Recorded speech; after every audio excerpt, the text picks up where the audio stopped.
മരിച്ചു കഴിഞ്ഞാൽ ഒന്നീ സ്വർഗത്തിലേക്ക് അല്ലെ നരകത്തിലേക്ക്, രണ്ട് സ്ഥലത്തേക്ക് എല്ലാരും പോവുകയാണെന്നല്ലേ പറയുന്നത്. ഈ മതങ്ങൾ പറയുന്ന വിഡ്ഢിത്തങ്ങൾ കേട്ട് ഭാരതത്തിന്റെ ആചാര്യന്മാര് അതേ ഇതിലാണ് പറഞ്ഞുകൊണ്ടിരിക്കുന്നത്. അതായത് അത് എവിടുന്ന് കിട്ടി ഇവർക്ക്? ഇവർക്കിത് ഈ അറിവ് എവിടുന്ന് കിട്ടിയെന്ന് ഇവർ പറയുന്നില്ലല്ലോ. മതങ്ങൾ വിളമ്പിക്കൊടുത്തത് മതമല്ല ഹൈന്ദവം. അതാണ് ആദ്യം പഠിക്കേണ്ടത്. ഈ മതങ്ങൾ അഭിപ്രായം പറയുന്നവരാണ് മതവാദികൾ. മതം എന്ന് പറഞ്ഞാൽ അഭിപ്രായമാണ്. ആ മതങ്ങൾ പറയുന്ന അഭിപ്രായങ്ങൾക്കൊത്ത് ഇവിടുത്തെ ശാസ്ത്രത്തെ തെറ്റിദ്ധരിപ്പിക്കുകയാണ്. അഭിപ്രായങ്ങളാണ് ഇവർ പറഞ്ഞുകൊണ്ടിരിക്കുന്നത്, അറിവല്ല. നമ്മൾ മരിച്ചാൽ മരണശേഷം നമ്മൾ ജീവിച്ചിരിക്കുന്നത് മറ്റുള്ളവരുടെ മനസ്സാകുന്ന സ്വർഗമണ്ഡലത്തിലാണ്. ശ്രീരാമനായാലും ശ്രീകൃഷ്ണനായാലും ഏതൊരു വ്യക്തിയായാലും APJ അബ്ദുൽ കലാം ആയാലും മഹാത്മാഗാന്ധി ആയാലും എല്ലാവരും ജീവിച്ചിരിക്കുന്നത് അവരുടെ ചെയ്ത നന്മയുടെ അടിസ്ഥാനത്തിൽ മനുഷ്യ മനസ്സുകളിലാണ്. ജീവിച്ചിരിക്കുന്നവരുടെ മനസ്സാകുന്ന സ്വർഗമണ്ഡലത്തിൽ മാത്രമാണ് മരണാനന്തരം നമ്മുടെ ജീവിതം.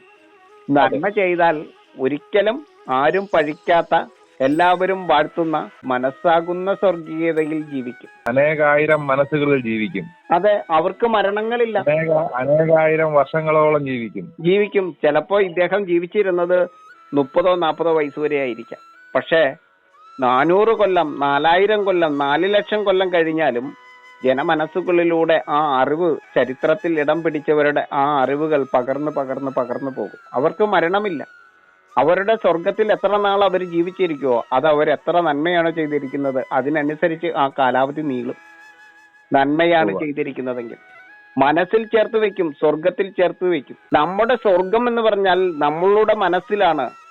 നമ്മളുടെ മരണപ്പെട്ടവർ മുഴുവൻ ജീവിച്ചിരിക്കുന്നത്, നമുക്ക് അറിയാവുന്നവർ മുഴുവൻ ജീവിച്ചിരിക്കുന്നത് മനസ്സാകുന്ന സ്വർഗമണ്ഡലത്തിലാണ്. ജീവിച്ചിരിക്കുന്നവരുടെ, അവരെ കുറിച്ച് അറിയാവുന്നവരുടെ മനസ്സുകളിലാണ് അവർ ജീവിക്കുന്നത്.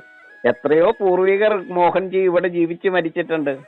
എത്രയോ നമുക്കറിയാവുന്നവരുടെ പേരുകൾ മാത്രമല്ലേ നമുക്ക് നമ്മളുടെ മനസ്സിലുള്ളൂ.